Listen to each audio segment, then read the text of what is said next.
Hi guys, I am John Carrick, author of Legacy of a Mad Scientist and the Legend of Ashley Fox. Today we're doing 100 Bullets number 22. This is a two-part story with number 21, Jack is a Loser. That would be this cover. It is in the playlist directly ahead of this one on this channel. We already did this. And first we have the World Fantasy Tarot, Five of Swords, the Angel. Yeah, I love this deck. This is the coolest deck. But here we go. Jack is a drug addict, and this is the second part of a two-part story called Selfish and Out to Sea. Jack was telling his buddy Mike here a story about how he got this gun and the 100 traceable bullets. He fell asleep on his buddy Mike the same way he fell asleep on his girlfriend when he went to visit her, his ex-girlfriend, his former girlfriend, who was a painter. We're going to see the culmination of that because he wakes his buddy up and asks his buddy, "Where did I leave off?" He goes, "You fell asleep." "Yeah, no, I know, but where did I leave off?" "You fell asleep." "Oh, in the story, I fell asleep." So he wakes up the next morning. This is his painter girlfriend's new boyfriend who asks, "Where's Cheryl?" He's shown up with some coffee. Cheryl has gone out for something. So he and Jack have a quick conversation. They hate each other. I've known a lot of guys who became Jack. My cousin he was never as big and buff as Jack is. I've known a lot of guys with a lot of potential who became Jack. I could have become Jack, just given into despair and drugs. God knows I certainly had enough motivation that way. I used that motivation as fuel to become someone. I'm the happiest person I know. I have more self-respect than everyone else I know because I chased the Bruce Lee paradigm, for lack of a better word. Most people don't. Most people quit. Most people give the fuck up. Anyhow, Cheryl comes back. "What are you doing here?" He gives her a coffee. Jack's got one of the coffees. Extra sugar. This is a little bit of subtext. This guy hates Jack for obvious reasons. He's a manlet. Jack is a powerhouse. Jack is one of those guys where people say you could be whatever you want, but he doesn't know what he wants. Jack is the quintessential Gen X. The boomers stole everything from us, left us with shit. They were so butthurt over Vietnam, they destroyed the entire country and they didn't believe in legacy. The boomers are the problem, except they're all going to die and we're going to fight another crusade. Y'all better hope the lights don't fucking go out. For whatever reason. A bomb, a coronal mass ejection, bad economy. You're all gonna lose. So Jack goes and visits his friendly neighborhood drug dealer, who looks like John Waters quite a bit, the filmmaker. And they have a bit of a back and forth over, "Hey, can you hook me up? You owe me. You owe me big time if I hook you up," blah, blah, blah. They're talking shit. Jack is taking the gun out of the briefcase under the table. I love that this guy's in like a Russian jumpsuit. That's hilarious. The Russian tracksuit. That for 2000, that was well ahead of the curve, right? God, I hope this is all in focus. The Crusades. I never read that series. Anyhow, Jack has got the gun trained on this guy, just in case he says no.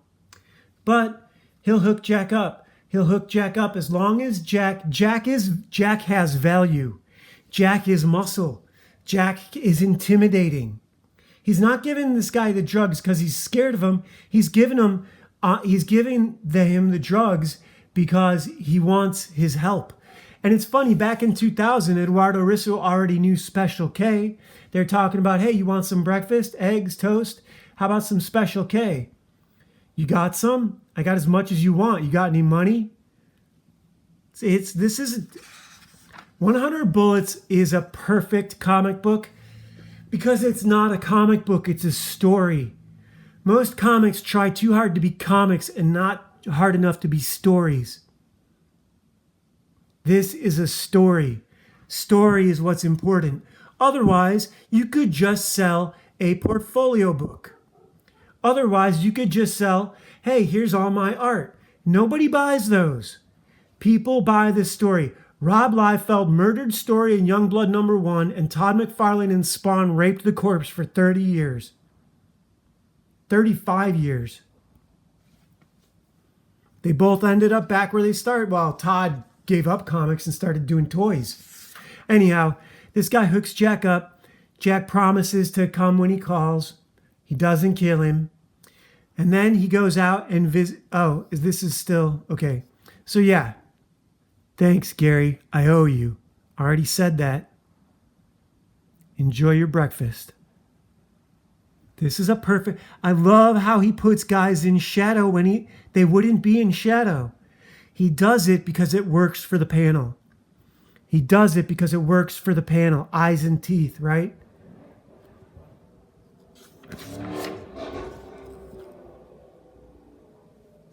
All those guys with the glass back exhausts. Let the fucking world end and see if you all don't get murdered. The Invisibles, Grant Morrison, never read that. His shit was always a little too esoteric and not really. He didn't believe in story either. He believed in shock art. From my uneducated perspective.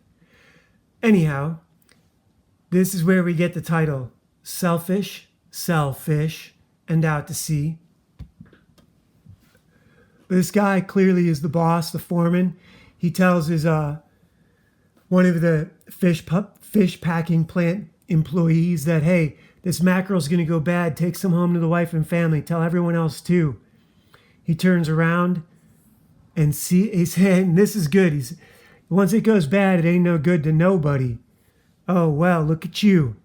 Garbage like you belongs in the dumpster, not on it. Damn it, David. Right? Like we're about to find out. This is either his brother or one of his mom's employees. It's his brother. Mom's in the office. They go back and forth about why Jack's a piece of shit. How he never did anything for the family. And he's sniffling because he's on that Special K or whatever drugs he's on. His nose is running. I missed that the first time. And what have you been doing? Selling fish. Or what do you think I've been doing? Selling fish. Something like that. Yeah. And, you being a smartass? No. Oh, I get it. Your nose is running because you're on drugs. Right. Understood. Where's Mom? She's inside. You gonna go see her? Blah, blah, blah. What do you want? You want money, etc., etc. Always the same story when a druggie comes to visit his family. His mom is super excited to see him, forgives him for all his bullshit. This is that prodigal son stuff that happens in every family.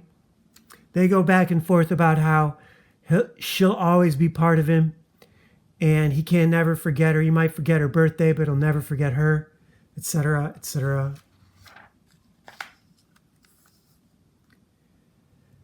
This is rough right here. She's asking him what he wants. Well, here I am. And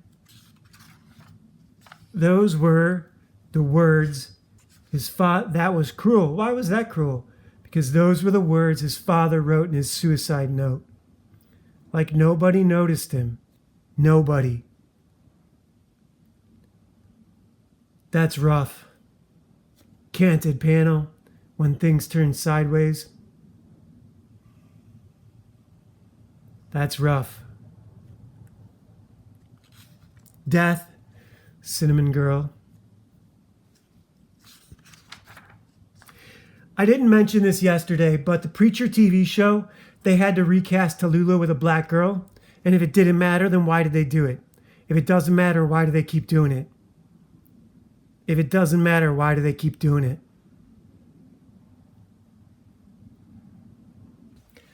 She asks him, what's with the briefcase? You got a job? No, but she says, well, only a working man carries a briefcase. Yeah, I guess I have a job to do. That's why he's there. And then he steps into the bathroom, opens the briefcase, loads the gun. And he asks his mom, this is recurring. Do you think I'm a bad person? She gives the perfect answer. You've been away so long, I don't even know you anymore. How am I supposed to know what you are? So he's complete. Mikey's like, well, what the fuck happened? This is still Jack telling the story, right? Your stories suck, man. Did you shoot your mom? No, I didn't shoot my mom. Well, what happened? Nothing happened. Well, what's your story about? About everybody being lame?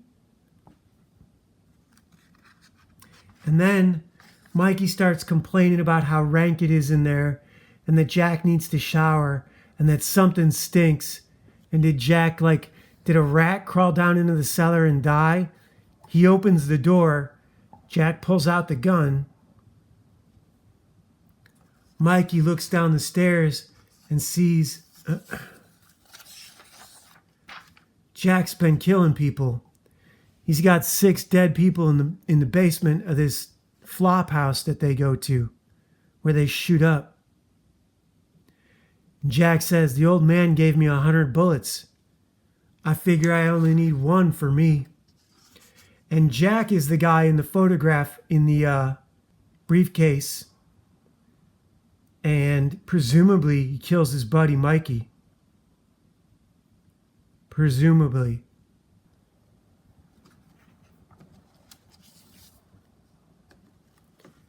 "100 Bullets 22, a story of wasted potential." Hey guys, I'm John Carrick, author of Legacy of a Mad Scientist and The Legend of Ashley Fox, the best science fiction fantasy novels that should be comic books or cartoons that you've never read. They are. They just are. And once they get famous, I don't need to be famous, but I want my stories to be famous. You'll understand. Once that happens, you'll understand. Today we're looking at 100 Bullets number 22, the conclusion of Selfish and Out to Sea. Story about Jack, the loser of 100 Bullets. Agent Graves is recruiting guys. And his recruitment test is, can you use this gun and the bullets to... But that said, Jack is the guy that Graves wants him to kill. So that's quite the conundrum, isn't it? And it really does fit my mood for today. Today is one of those days where I just want to pick a fight with someone for no reason.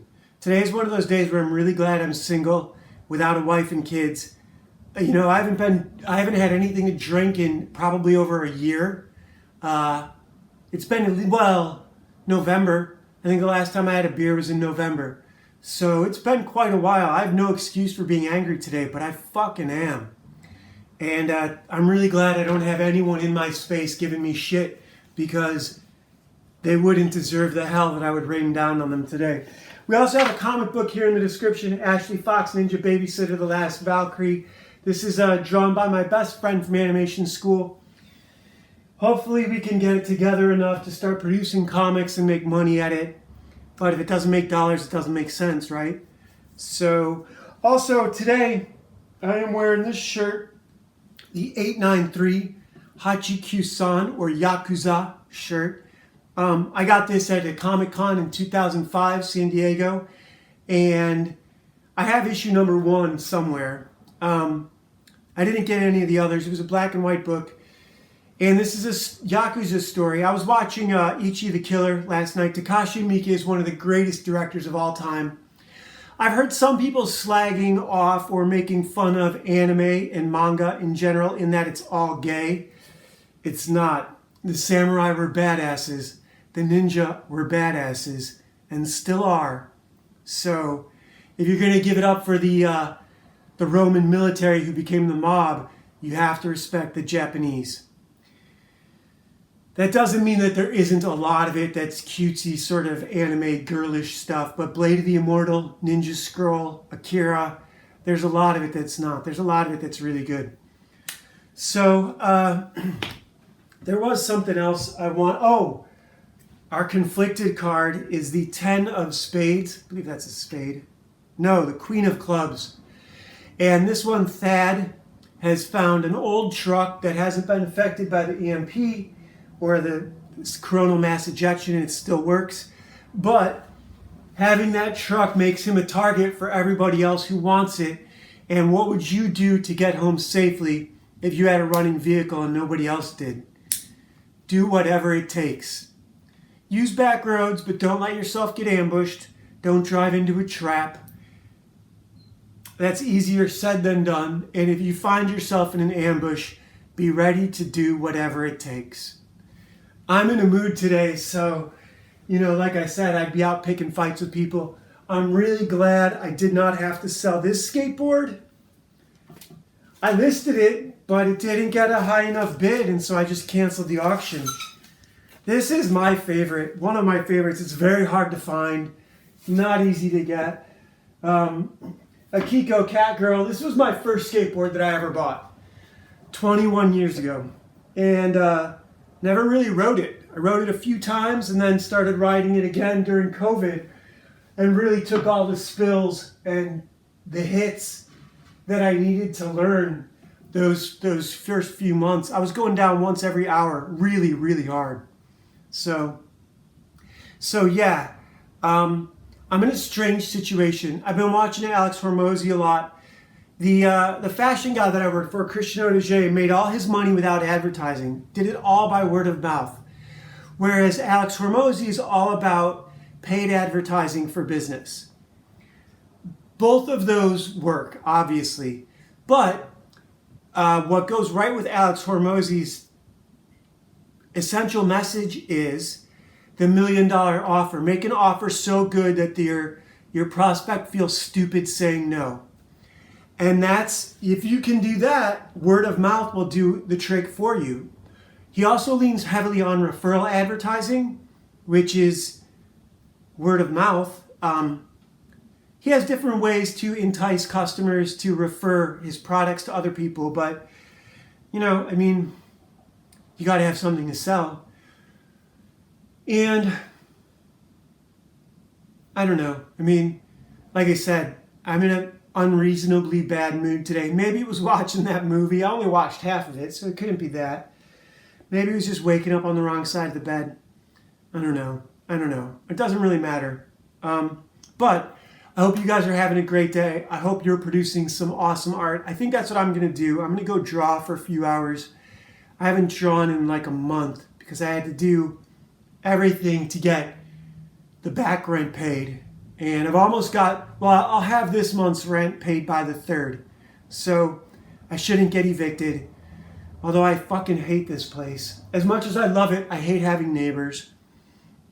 I would love to have a great big place all to myself, but gotta make more money. Gotta get to the point that money doesn't matter.